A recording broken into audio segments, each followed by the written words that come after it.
Hello students, good morning. Welcome to online class of English. Dear students, in the last video we have discussed about types of determiner and I also told you definition of determiner. Now in this class we will learn articles. Are you ready? Look this side.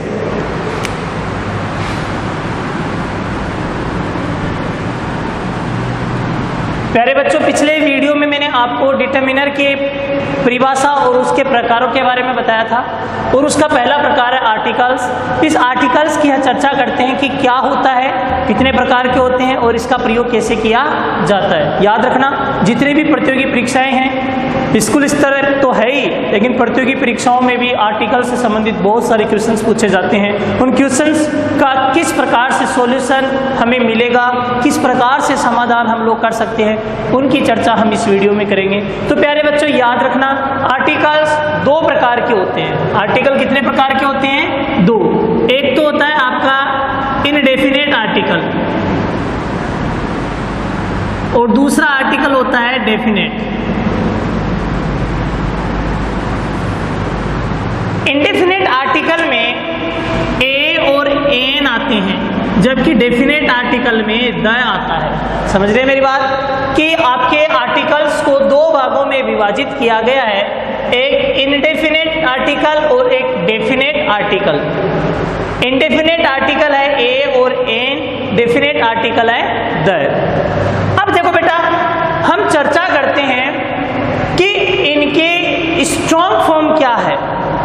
कुछ व्यक्ति विशेष ऐसे होते हैं जो इनके weak form को काम में लेते हैं, जबकि इसकी स्ट्रॉन्ग फॉर्म क्या है?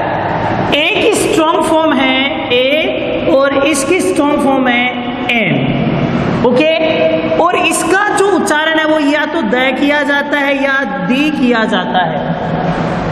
याद रखना, यदि द का प्रयोग किसी भी स्वर ध्वनि से पहले, वोवल से पहले किया जाता है तो इसका उच्चारण द न होकर के दी होगा, और यदि द का प्रयोग है वो कॉन्सोनेंट, याद रखना किससे पहले?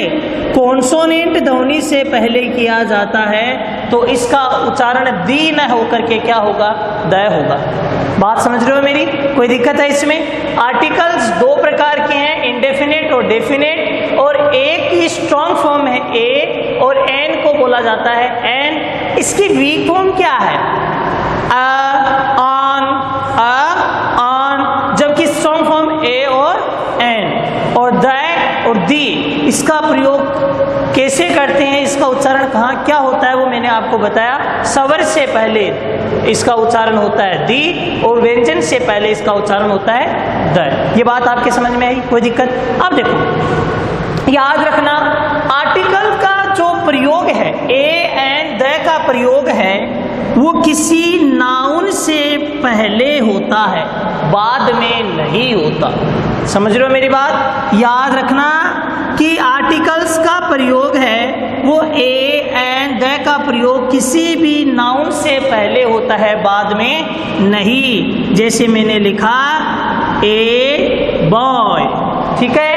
पहली नंबर बात, यहाँ पे बॉय नाउन है, ए क्या आपका आर्टिकल है, इंडेफिनेट आर्टिकल है, तो नाउन से पहले आपका आर्टिकल काम में लिया जाता है। दूसरी बात कि आर्टिकल्स हैं, इनका प्रयोग एडजेक्टिव से पहले नहीं होता। किससे पहले नहीं होता? एडजेक्टिव से पहले नहीं होता। यदि किसी नाउन से पहले, किसी नाउन से पहले कोई भी आपका क्या हो, एडजेक्टिव हो, तो आप वहाँ पे आर्टिकल्स का प्रयोग कर सकते हो। किसका प्रयोग कर सकते हो? आर्टिकल्स का प्रयोग कर सकते हो। कैसे? जैसे आपने लिखा गुड बॉय, तो प्यारे बच्चों यहाँ पे बॉय नाउन है और ये एडजेक्टिव है, और इससे पहले आप लोग ए एंड द का प्रयोग कर सकते हो, और यहाँ पे क्या आ गया? A good boy. बात समझ रहे हो मेरी? कोई दिक्कत? 2 नंबर बात। 3 नंबर बात कि आर्टिकल का प्रयोग एडवर्ब से पहले नहीं होता है। याद रखना, एडवर्ब से पहले भी आर्टिकल्स का प्रयोग नहीं करते हैं। यदि नाउन से पहले कोई एडवर्ब हो तब हम लोग वहाँ आर्टिकल का प्रयोग कर सकते हैं। कैसे? जैसे मैंने लगाया वेरी गुड बॉय। देखिए बच्चों, यहाँ पे ये नाउन, ये आपका एडजेक्टिव, ये आपकी एडवर्ब, और यहाँ मैंने क्या लगा दिया, ए। कोई दिक्कत कि एडवर्ब से पहले, सिंगल एडवर्ब से पहले आर्टिकल काम में नहीं लेते हैं, समझ रहे हो। देखो मान लो जैसे मैंने लिखा ऑनेस्ट, क्या लिखा, ऑनेस्ट।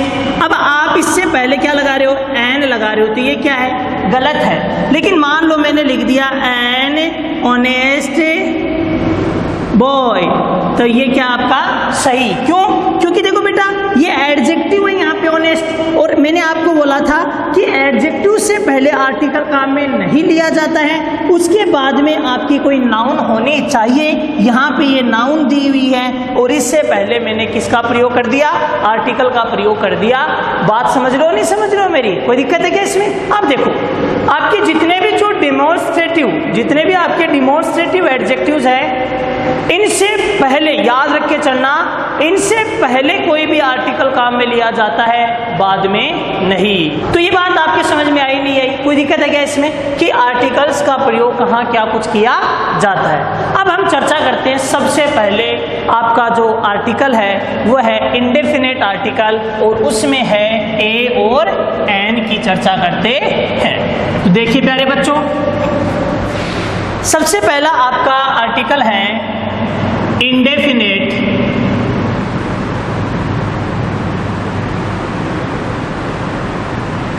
आर्टिकल्स, और उसमें क्या है, ए एंड एन। ओके, इनकी चर्चा हम लोग करते हैं। तो प्यारे बच्चों, पहली बात, रूल नंबर 1 कि ए एन का प्रयोग, किसका प्रयोग, ए और एन का प्रयोग है वह सिंगुलर काउंटेबल नाउन के साथ।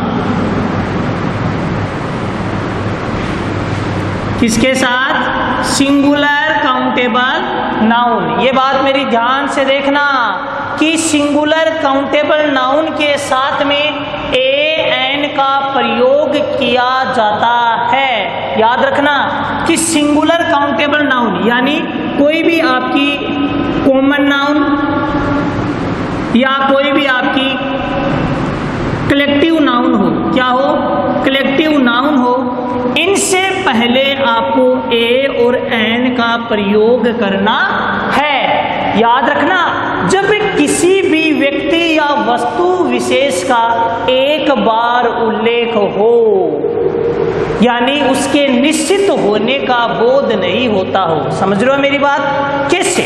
जैसे मैंने लिख दिया कि there is Khalistan king, Khalistan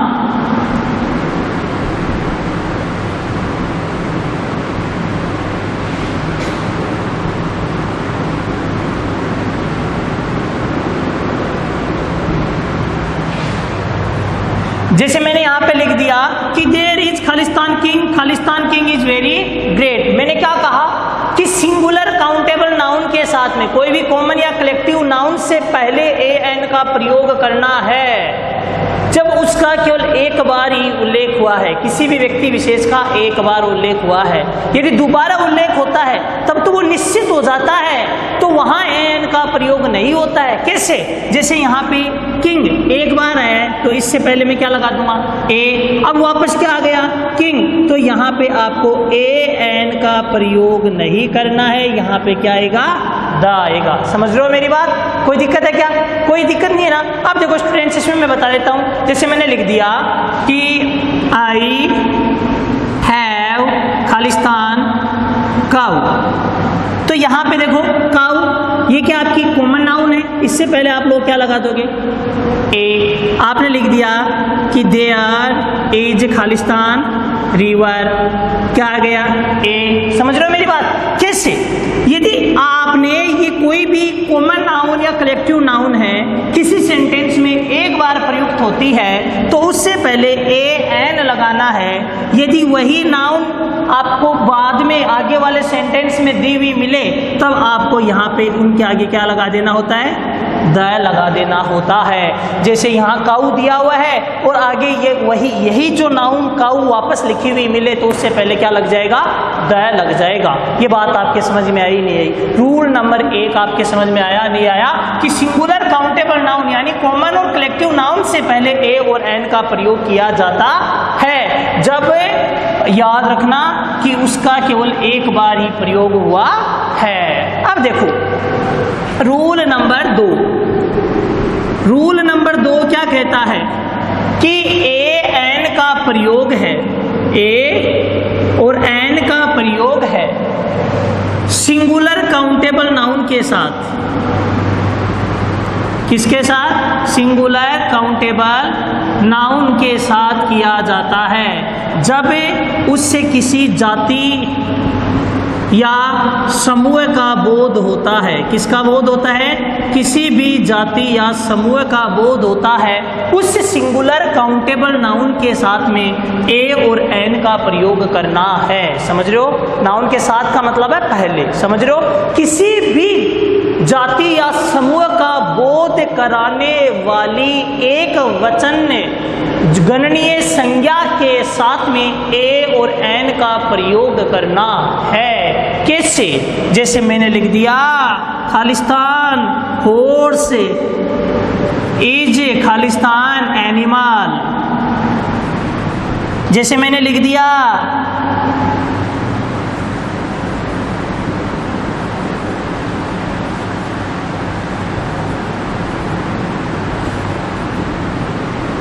देखो स्टूडेंट्स, 2 सेंटेंसेस मैंने यहाँ पे लिख रखे हैं, एग्जाम्पल्स लिख रखे हैं। यहाँ पे मैंने क्या लगा दिया? Article a. ये क्या? हॉर्स, घोड़ा। घोड़ा क्या है? कॉमन नाउन है। वो घोड़ा का नाम लेते हैं तो एक जाति का बोध होता है। ये तो यानी कोई इंडिविजुअल तो यानी किसी जाति का बोध होता है। तो मैंने क्या कहा, जहाँ किसी जाति या समूह का बोध होता है उससे पहले आपको ए और एन लगाना है, और यहाँ पे हम लोग क्या लगा देंगे? एन लगा देंगे। अब आप कहोगे सर आपने यहाँ पे ए लगाया, यहाँ पे एन क्यों लगाया? इसकी चर्चा हम अभी करेंगे कि इनमें ए और एन का प्रयोग है करते हैं तो वो डिफरेंस कहाँ है, कहाँ हमें बदलाव करना, उसकी चर्चा करेंगे। अब यहाँ पे मंकी दिया हुआ है, तो मंकी से बंदर जाति का बोध होता है पूरी, तो पूरी बंदर जाति का बोध होता है, तो उससे पहले आपको आर्टिकल ए और एन का प्रयोग करना है। मैंने यहाँ पे ए का प्रयोग कर दिया क्योंकि ये कॉन्सोनेंट है, समझ रहे हो? और यहाँ पे ये वोवल है तो उससे पहले मैंने एन लगा दिया। यहाँ एच है वो कॉन्सोनेंट है तो उससे पहले ए लगा दिया। अभी हम चर्चा करेंगे। ये बात आपके समझ में आई नहीं आई? कोई दिक्कत है क्या? अब देखो रूल नंबर 3 याद रख के चलना। रूल नंबर 3 की बात करते हैं कि रूल नंबर 3 ए एन का प्रयोग वन और एनी के अर्थ में किया जाता है। जैसे मैंने लिखा आई सा खालिस्तान बेगर। जैसे लिख दिया आपने खालिस्तान किंग हैड 4 सन्स। तो डियर स्टूडेंट्स, वन और एनी के अर्थ में, एक या कोई के अर्थ में आपको किसका प्रयोग करना है? ए और एन का। एक और कोई के अर्थ में आपको ए और एन का प्रयोग करना है। यहाँ पे आई सा खालिस्तान ए बेगर ए किंग हैड 4 सन्स। मैंने एक भिखारी देखा, कोई राजा है, उसके कितने लड़के हैं? 4 लड़के हैं। तो आपको एक या कोई के अर्थ में भी किसका प्रयोग करना है? वन और एनी के अर्थ में आपको ए और एन का प्रयोग करना है। रूल नंबर 3 आपके समझ में आया नहीं आया? देखो स्टूडेंट्स, पहले तो मैं आपका एक डाउट क्लियर कर देता हूँ। जो अभी बना हुआ है वो डाउट सबसे पहले क्लियर कर देता हूँ, फिर आगे मैं आपको उसके प्रकार बताता हूँ। देखो रूल नंबर 4 में वो डाउट क्लियर करता हूँ मैं। देखो कि सिंगुलर काउंट, यदि याद रख के चलना, यदि किसी भी सिंगुलर काउंटेबल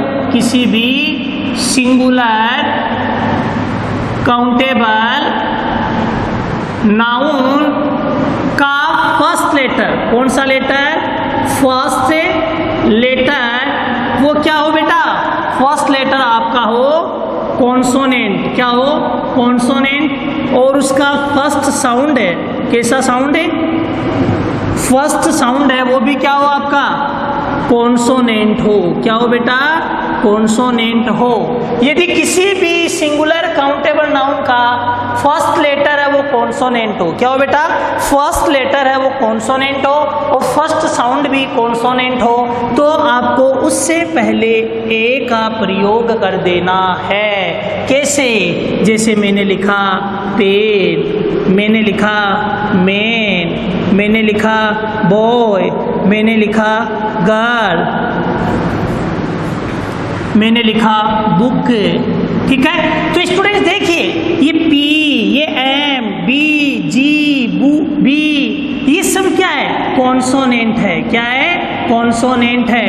अरे आपको पता है, याद रख के चलना, ए एन का प्रयोग कर रहे हो तो इसमें हिंदी वर्णमाला के स्वर भी ऐड होते हैं बेटा, इंग्लिश के नहीं। इंग्लिश में तो ए, ई, आई, ओ, यू, ये 5 ही स्वर दिए हुए हैं। हिंदी वर्णमाला के स्वर भी ऐड होते हैं इसमें। यदि किसी भी संज्ञा का पहला लेटर है वह कॉन्सोनेंट हो, उसका साउंड भी कॉन्सोनेंट हो, तो वहाँ पे आपको ए का प्रयोग करना है। यहाँ आपने प्रयोग कर दिया a book, a girl, A.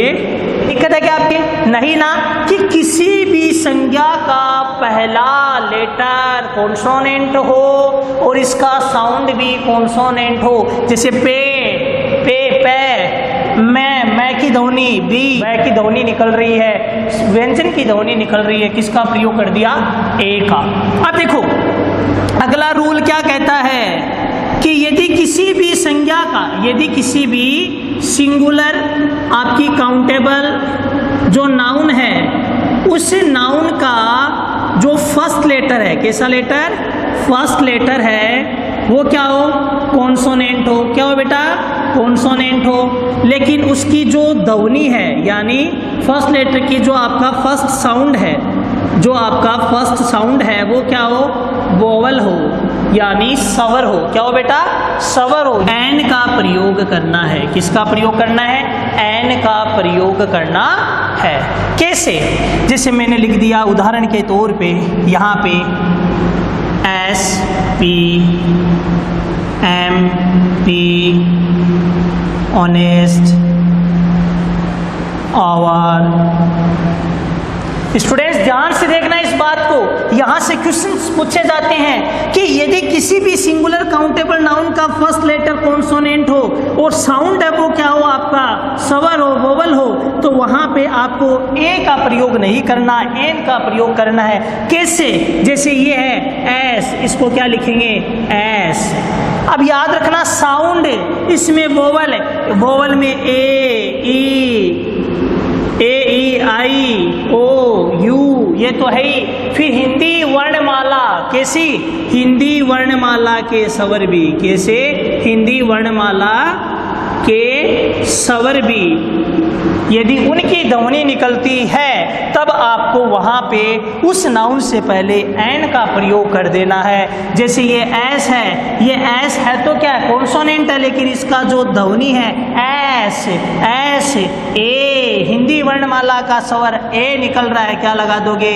N, M, क्या बोलते हैं? एम, तो किसका प्रयोग कर देंगे? किसका? एन का। फिर ये देखो HONEST, ये होनेस्ट नहीं होता, ये होता है ऑनेस्ट। क्या होता है? ऑनेस्ट। तो डियर स्टूडेंट्स यहाँ पे देखो ध्वनि किसकी निकल रही है? ओ, तो किसका प्रयोग कर दोगे? और ये क्या होता है? अवर, तो यहाँ पे भी ध्वनि किसकी निकल रही है? आ की निकल रही है, तो हिंदी वर्णमाला के स्वर की निकल रही है, तो किसका प्रयोग हो जाएगा? एन का। समझ रहे हो मेरी बात? याद रख के चलना, सिंगुलर काउंटेबल नाउन से पहले एन का प्रयोग किया जाता है जब उसके फर्स्ट लेटर की ध्वनि है वो क्या हो? वोवल हो। अब देखो स्टूडेंट्स, अगला बात हम लोग करते हैं वो आपकी ये है कि यदि सिंगुलर काउंटेबल, यदि सिंगुलर काउंटेबल, रूल नंबर कितना है? जो भी है, अगला नियम आपका है, यदि सिंगुलर काउंटेबल नाउन का जो फर्स्ट लेटर है, कैसा? फर्स्ट लेटर है वो क्या हो? वोवल हो, और उसका जो फर्स्ट साउंड है फर्स्ट साउंड है वो भी क्या हो, वोवल हो, स्वर हो, तो उससे पहले आपको इन दोनों से पहले किसका प्रयोग कर देना है, एन का प्रयोग कर देना है। इस बात को ध्यान से देख लेना। कैसे? जैसे मैंने लिखा UMPRELLA, जैसे मैंने लिखा क्रीम, जैसे मैंने लिखा ऑरेंज, जैसे मैंने लिखा एलिफेंट। ठीक है, तो देखिए स्टूडेंट्स, ये क्या है, मैंने क्या बोला, किसी भी सिंगुलर काउंटेबल नाउन का फर्स्ट लेटर क्या हो, वोवल हो, और उसका साउंड भी क्या हो, वोवल। अम्ब्रेला, आ, ओ, ए, मतलब इनका उच्चारण क्या निकल रहा है, आ, ओ, ए, इनका उच्चारण ये हो रहा है, तो इनसे पहले किसका प्रयोग हो जाएगा, एन का प्रयोग हो जाएगा। डियर स्टूडेंट्स, समझ रहे हो मेरी बात? कोई दिक्कत है क्या इसमें? नहीं ना। अब देखिए स्टूडेंट्स, इसमें एक और नियम है, उसकी चर्चा और कर लेते हैं कि यदि किसी भी सिंगुलर काउंटेबल, ये बहुत अच्छा नियम है कि सिंगुलर काउंटेबल नाउन, यदि किसी भी सिंगुलर काउंटेबल नाउन का जो फर्स्ट लेटर है, कैसा लेटर, फर्स्ट लेटर है, वो तो आपका क्या हो, वोवल हो, लेकिन उसका जो फर्स्ट साउंड है, क्या बेटा, फर्स्ट साउंड है, वो आपका कॉन्सोनेंट हो, तो ऐसी स्थिति में किसका प्रयोग करोगे आप बताइए? ऐसी स्थिति में ए का प्रयोग करना है। किसका प्रयोग करना है? ए का प्रयोग करना है। कैसे? जैसे आपने लिखा यूनियन, जैसे आपने लिखा यूनिवर्सिटी, इसका पहला जो लेटर है, ये सिंगुलर काउंटेबल नाउन है, इसका पहला लेटर क्या है, वोवल है, यू, यू, लेकिन इसका साउंड क्या है, देखो यू, यू, मतलब यू, यू, स्वर की ध्वनि है ही नहीं, व्यंजन की ध्वनि है, किसका प्रयोग कर दोगे, ए का प्रयोग कर दोगे। बताइए स्टूडेंट्स, ये बात आपके समझ में आई नहीं आई? यानी मैंने इस कक्षा में आपको ए और एन के प्रयोग के बहुत ही महत्वपूर्ण रूल्स बताए हैं, और भी इनके रूल्स बचे हुए हैं, उनकी चर्चा हम अगले वीडियो में करेंगे। थैंक्स।